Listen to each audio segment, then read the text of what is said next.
प्रश्न है हमारे पास, एक संख्याएं दे रखी हैं रूट के अंदर, ठीक है, उसमें इनटू में x दे रखा है, लेकिन x रूट के अंदर नहीं है, बराबर में 1.3 दे रखा है। तो x का मान ऐसा क्या रखें कि ये दोनों पद बराबर हो जाएं, ठीक है। ये रहे आपके ऑप्शंस, इन्हीं में से x का एक मान उठा के रखना है, लेकिन याद रहे x रूट के अंदर नहीं है, ठीक है। तो अब इसको क्या सॉल्व करते हैं। तो अभी क्या होगा हमारे पास, अगर हम इसको देखें, इस वाले पद को, x को छोड़ देते हैं थोड़ी देर के लिए, क्योंकि x रूट के अंदर नहीं है, तो ये काय का स्क्वायर है, ये है 13 का स्क्वायर, ठीक है। तो यहाँ 13 लिख देते हैं, लेकिन हमें दिक्कत पड़ेगी पॉइंट में। तो अब पॉइंट कहाँ पर आएगा, तो अगर हम अंदर देखें तो 1 2 3 4 चार संख्याओं में पॉइंट है। तो जब हम रूट उठाते हैं तो संख्याएं क्या, वो वर्ग वर्ग का हो जाता है, जैसे 13 का स्क्वायर 169 है। तो उसी प्रकार जो पॉइंट होता है वो आधे में आ जाता है।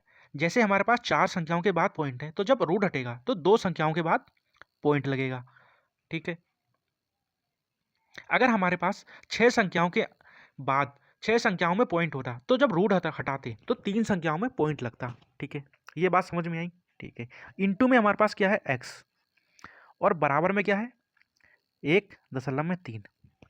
अब x का मान ऐसा हम क्या रखें जिससे कि 1/3 बराबर में 0.13 हो जाए।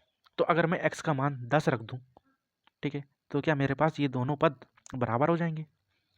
हाँ बिल्कुल, कैसे, 1.3 बराबर में 1.3, क्यों, क्योंकि मैंने x का मान क्या रखा 10। जब 10 की मल्टीप्लाई 0.13 से होगी तो हमारे पास वैल्यू क्या निकल के आएगी 1.3, ठीक है। या फिर इसको ऐसे कर सकते हैं, x बराबर कितना 1.3 बट्टे में 0.13, ठीक है।